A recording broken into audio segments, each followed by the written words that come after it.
Go ahead and close your eyes, relaxing your forehead,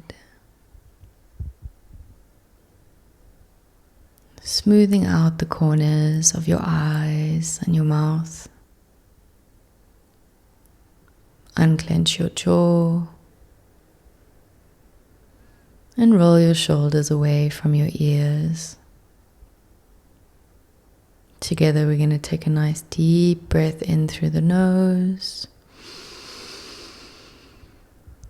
and exhale all your air out your mouth, letting go. One more deep breath in through the nose and exhale out the mouth, letting go. If you closed your eyes, go ahead and open them. Welcome back to another episode of Mindful Moves with me, your host, Daniela Jentsch. It is lovely to be in this space and in this studio. And if you're watching currently, you will notice that there is a very cool addition to the office. I have a new plant.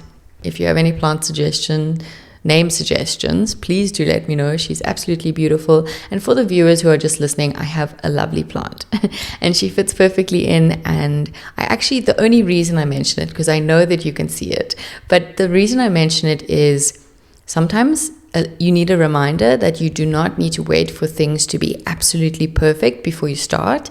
This I'm going to touch on because I have a lot to say about this topic. I'm going to touch in another episode, but a reminder for today. I started recording this last week, or obviously in preparation for last week.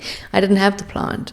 That didn't stop me and make me delay by another week, another day, another month, because I didn't have a plant, because it wasn't perfect. It's taken me a long time to have such a nice, beautiful area and space to be here. And I think it's a great reminder. So if you're thinking of doing something, it can be small and it can be big. It doesn't need to be perfect. And I think that a lot of us stop what we want to do because of perfectionism. I'm really happy to be here. I'm very grateful for the outpouring of love I received in the last week since releasing and starting season 2. I appreciate you all so much. And yeah, it's lovely. It's lovely to be talking to you. And I actually started recording this episode and had to restart, which never happens to me, to be honest. But it's quite a vulnerable topic. So it's in my mind, it makes sense.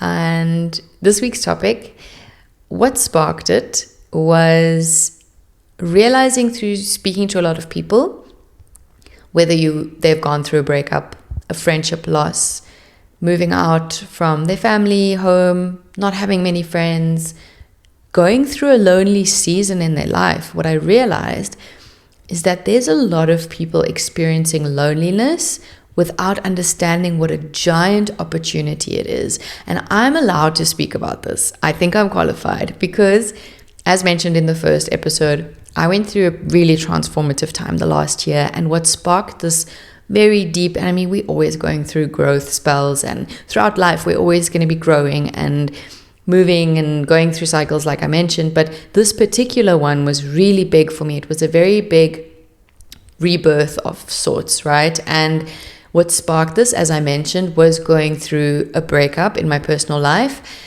But this was so much deeper than that. It was a collective crumble of every single time in my entire life that I have put worth on what other people thought of me and the love that I received outside of myself. And so that all came crumbling down because I was faced with myself.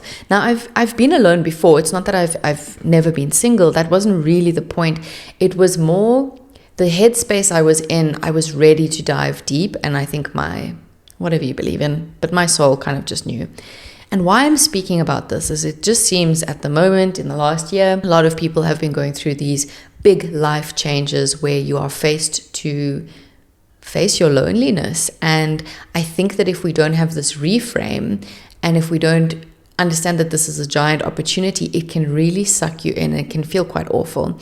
So I'm here to talk a little bit about my story, things that I would recommend, the importance of this relationship with yourself and how you can overcome the challenges. And something I want to start on first is maybe just a little bit about my story. So I had gone through this breakup And what it highlighted for me was a few things. Number one, I did not know how to be alone without the distraction of people or things. It's just not something that I thrived in at that point.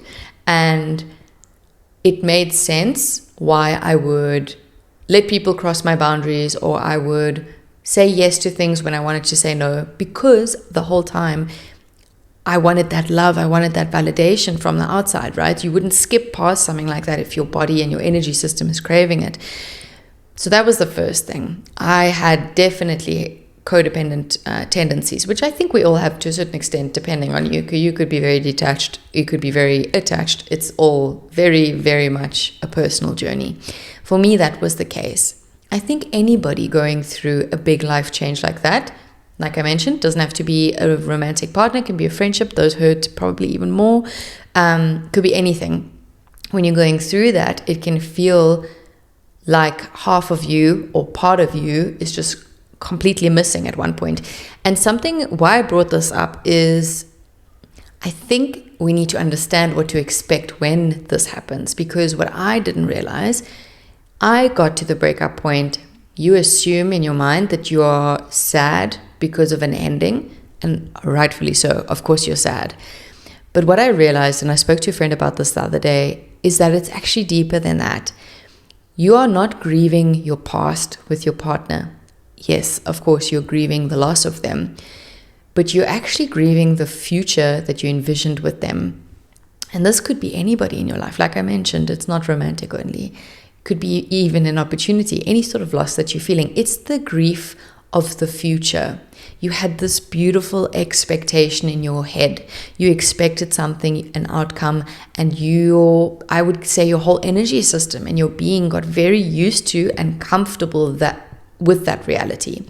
So I think that's a very important part, because I think that we get very overwhelmed when we are suddenly in the grocery shop and we are in one of the aisles and we see their favorite snack or their favorite fruit. And all of a sudden, this weird feeling of grief comes over us, and pain or sadness. You kind of brush it off. Or when you drive on a beautiful road where you guys would often go, and you would go for a long drive on a Sunday night, for example, through town, and you would see the night lights, for example, and you would all of a sudden get sad. The point being is, every time our brain, obviously super involved here, we have so many beautiful aspects to the brain, and to keep it super simple, our brain remembers basically everything. You might not on a conscious level, but your brain remembers everything through the senses. So when our senses feel something so similar to a past experience, that sometimes when we feel deja vu, but when you have that similar, it could be the same. That's why I said the same shop or the same smell in the grocery area. Maybe you smelling like fresh fruit or something. This is a key aspect. Our brain kind of takes us back, and it feels like we're there again. And this can hurt so much, because your current reality has changed so much that it no longer fits that past memory, and that past memory then makes you feel pain. And I think that that's something that I really wanted to share, because I think that if we're better prepared to know that it's a future grief feeling, we know what to expect. I find that very comforting, because then you know how to look after yourself. Because if you know what to expect, you can take better care of yourself. If you know you're going to one of your favorite shops that you used to go to with someone that you love, and they're no longer in your life in whatever spectrum, at least you can just better prepare yourself for when those big waves come. So that's the first thing I wanted to just mention.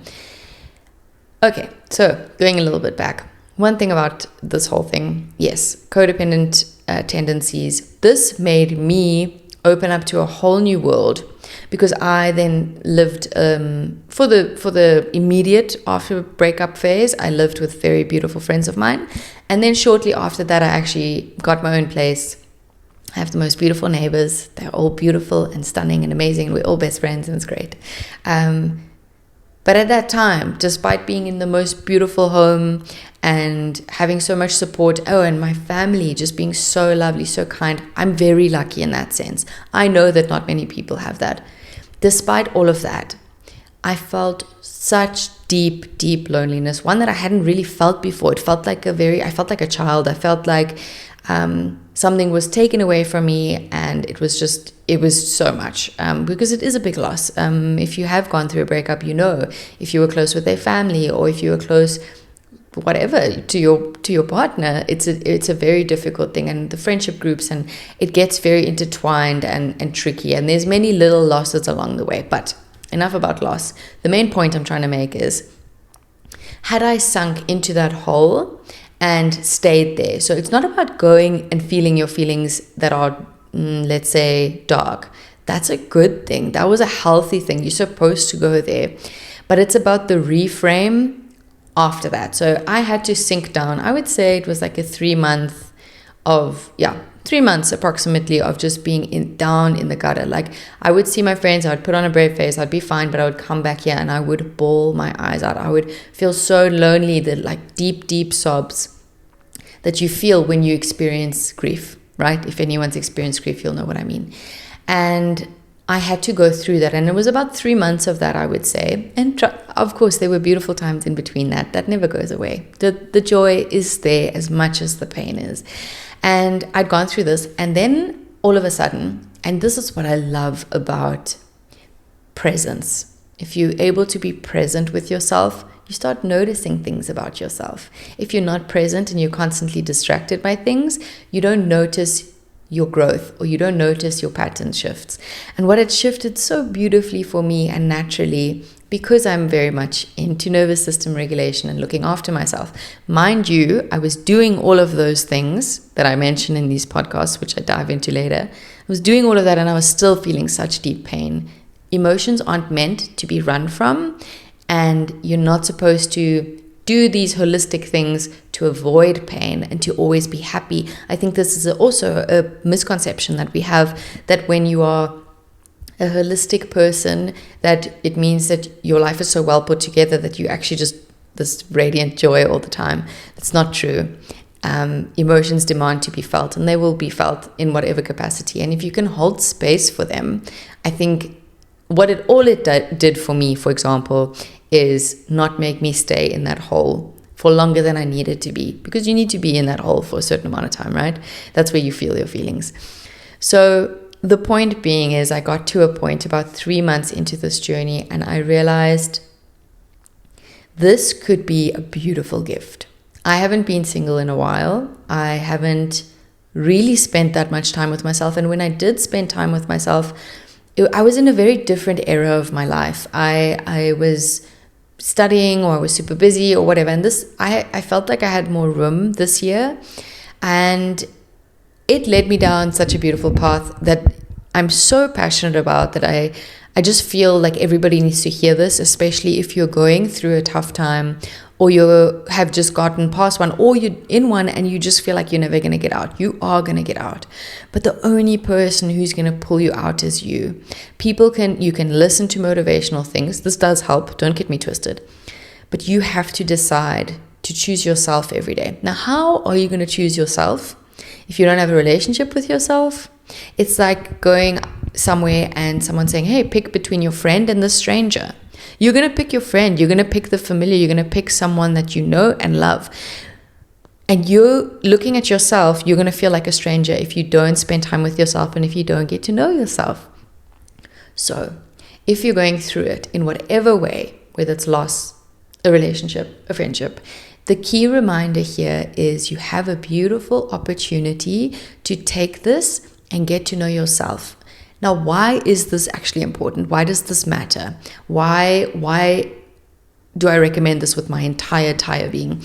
The reason I do is because post, let's say, 3 months, I started on a whole different transformational journey, and I decided that I was going to pretend.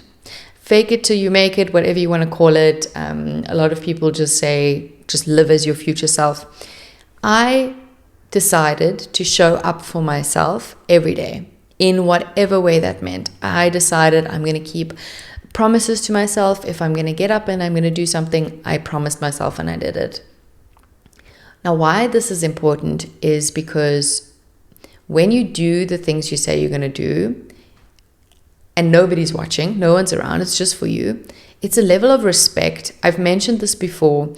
Why do we show up for, let's say, our boss or for other people in a heartbeat? We'll just show up for them and we'll be there for them, and it's perfect.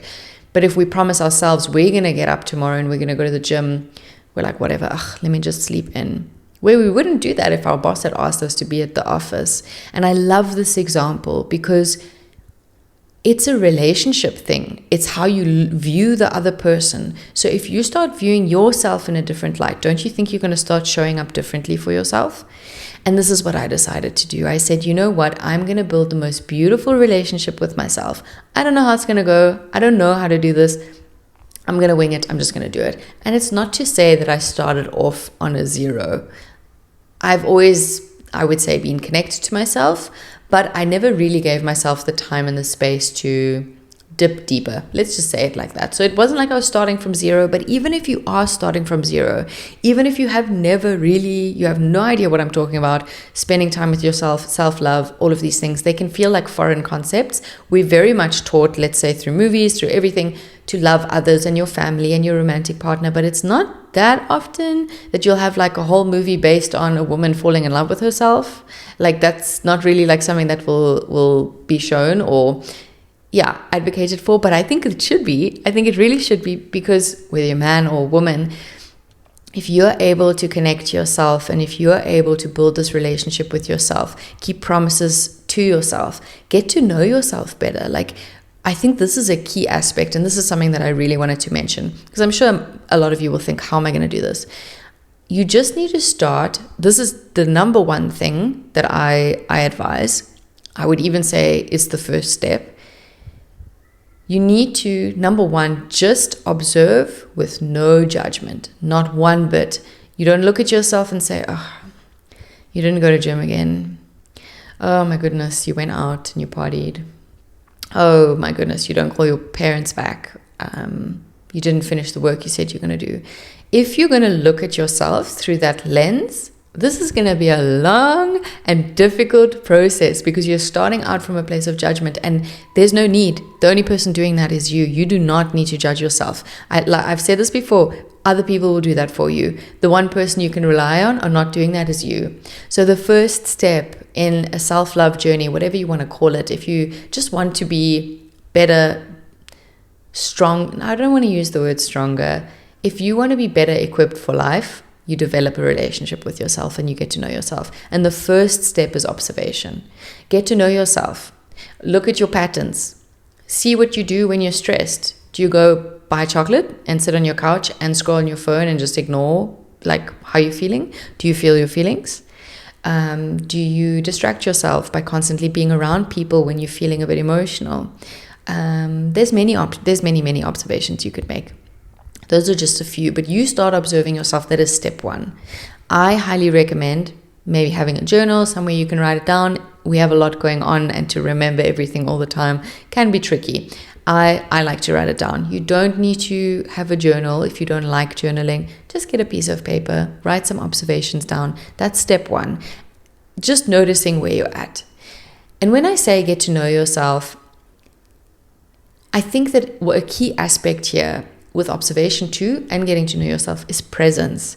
We can't actually observe anything, and we can't notice anything, and we can't change anything if we are not present. We need to be with ourselves and be present. What does that mean when I say that? It means maybe not eating your dinner while there's a show playing. Now, remember, as I'm speaking, none of these things are bad. It is not bad to watch your dinner and watch a movie. There's nothing wrong with that. It just means carving out whatever time you find in your day to spend some time with yourself. Some people decide, cool, at my meal times, instead of watching a movie, I'm just going to sit and I'm going to eat my meal and just be with myself. And then afterwards, maybe I'll do a journal prompt or whatever. It doesn't have to be that for you. None of it is bad. Like I said, we're practicing non-judgment. You are just finding time in your day, and we all have very different schedules, to be with yourself. So find that moment, whether it's when you're brushing your teeth, you wake up 5 minutes earlier and you just sit in bed and you just be with yourself, and you maybe write down some thoughts in a journal or this observation page, whatever it may be. Carving out presence is going to teach you Oh, it's beautiful. You might feel bored in the beginning. I totally understand that. We're so used to, our whole society is super used to being completely stimulated all the time, whether it's through, and I've spoken about this, whether it's through social media or just constantly having so much going on around us. Even in a shopping center, it's busy and it's hectic, and we're just very, very accustomed now to being so stimulated around us all the time. So in the beginning, when you stop for a moment and you just sit with yourself, it can feel like you're entering into a phase of boredom. But this is a beautiful place to be. And I need you to ask yourself why you think being bored is bad. It is not bad. It's great for your brain. So that's what I would do, intentionally carving out time for yourself. Because why I'm doing it in steps, step 1, observation, step 2, carving out intentional time. You will struggle if you have not sat with yourself ever, let's say, to jump from that to journaling for 3 hours and knowing yourself fully. It's a difficult leap, and we have said this, we like small changes. The brain likes it, therefore you like it. You are totally, totally connected. So you need to do what works well for your brain. It's kind of like a cheat code. It's just how you can do things in a way that just speed up the process, right? So first one, observation. Second step, carving out intentional time. And third, this is something that's super, super important. And this is just like one section of it, right? Feeling your emotions. This is so key. Making space. You'll find when you intentionally observe and make time for yourself, carve that out in your day, you don't even have to sit there and do nothing. If you decide to go to the beach or go for a beach walk, all of these things start building towards allowing yourself to feel. And it doesn't mean that you're going to just feel pain, and it doesn't mean that you're just going to feel something negative and you need to observe it. It could make room for joy. It could make room for new hobbies, activities. And if you notice where I'm getting at, you are building a relationship with yourself. So you need to put in the time and the effort, and you need to change something. Often if you think about a normal relationship with anybody else in your life, it's time, effort, and making it a priority. So if you prioritize a relationship with yourself, treat it as such. Treat it as if you're dating someone. Take yourself on a solo date. I do this weekly. I take myself to a beautiful little coffee shop. I've obviously worked up to this. I know that sometimes in the beginning it feels really weird to go somewhere by yourself. It is the most magical thing I have ever done. I have music in. I have a beautiful cappuccino. I have my journal with me. And it's a magical way to just be with yourself. So what I'm trying to get at is you want to start dating yourself in a way, if that makes sense. It's a good example, right? It just gives you an overview of what to expect, because sometimes it can feel scary to just sit with yourself. So do fun things if that feels good to you. Get to know yourself, ask yourself questions. This is something that I love to do. I don't know why so if you think about dating someone, maybe you go on a first date, you'd sit there, you'd get dressed up, you go to a really nice place. That's one example of a date. You could go to the beach, you could have a picnic, whatever you choose, but you'd make a little bit of an effort. You wouldn't just say, hey, let's sit on the couch and scroll on our phones, right? So if you're sitting on the couch by yourself and scrolling on your phone, do you feel like you're going to build a relationship with yourself? This is the questions I just want to put in front of you, because I had to face these head on. So yeah, creating a beautiful little dating environment. Go on a date with yourself, get to know yourself. Ask yourself questions. Something that you would ask a partner, ask yourself. You can write it down. You could do one question a week. All of this relationship building. If you look at people in your life that have very strong friendships, or if you have a very strong friendship or relationship, whatever it may be, one of the key things when you look at a healthy relationship is understanding, growth, and love. And if you can start incorporating, there's obviously more, but if you can incorporate the basics into your own relationship with yourself, you don't understand how your world will open up. So my entire world opened up bigger and better than I could have ever imagined. When I made space for me and I gave myself the love that I deserved, internally, it completely projected outwards. Now, I know that many people have different ideas on how the world works. I believe the world works like this. How you feel about yourself internally is going to be projected outside of you externally. If you are constantly looking outside to get love, you will never feel filled up because it's an inside job. So once I started this beautiful relationship building with myself, a whole new world opened up. My entire world opened up. And this is just the beginning. And this is why I'm so passionate about it. You deserve to have your whole world open up for you.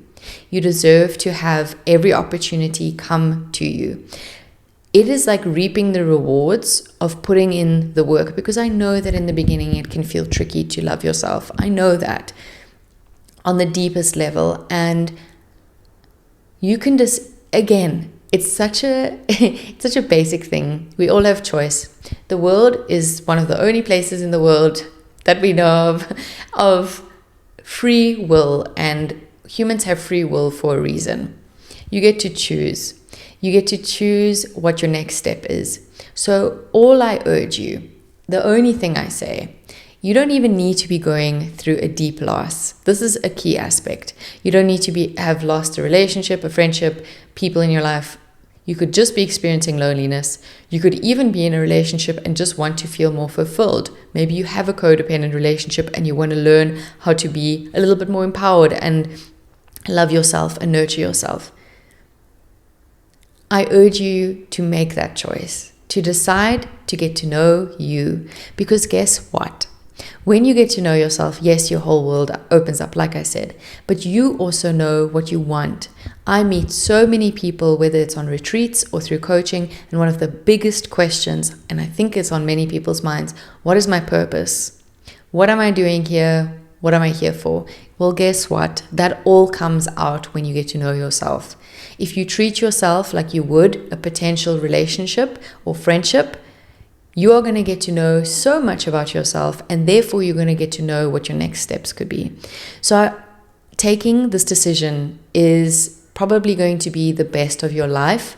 I'm not trying to be dramatic, but this changes the entire trajectory of your life if you just choose to get to know yourself with no expectations, with no outcome. You do not need to be someone who praises on a podcast like me saying how much they love themselves. That's not the point. It's the bare fact that you are going to be creating a life that you love. You're going to be sharing it from the inside out. This is so key. And this is why I coined the term for this website, my podcast, everything. The light that you're constantly searching for is inside. So we are so blinded. We are looking outside. And that's why we're so disappointed and sad. And a lot of us are anxious. Obviously, a lot of it ties into nervous system regulation. It's difficult to be present if you're constantly, on a hype, if your body's not all right. And that's why I speak about it so deeply, because everything goes hand in hand. But there's no barriers to getting to know yourself, because you're always with yourself. You don't have to wait to see yourself once a week. You can see yourself all the time. You can make the time and the space. And may this message just leave you with the hope and the knowing that you deserve this, and that taking this step will 100% change your life. There's no doubt. I could put money on it right now. I have no doubt in my mind that if someone decides to get to know themselves and start to love themselves, that their entire world and their whole lives will improve. So I urge you to take that step. Whenever you're ready, don't delay it. Like I said in the beginning of the episode, nothing needs to be perfect to start. If I had waited until the studio was perfect, and it's still not, there's still things I want to do, I would not be sitting here right now sharing this message with you, because I would have waited for perfection. You don't need to have the perfect relationship with yourself from the beginning. You just need to start. This is everything and more. It's never about perfectionism. So with that, the light that you're constantly seeking outside of yourself is waiting to be acknowledged within. Thank you so much for being here for this episode. I felt so beautiful to share with you, and I can't wait to chat to you guys next week. And yeah, much, much love. Thank you for being here.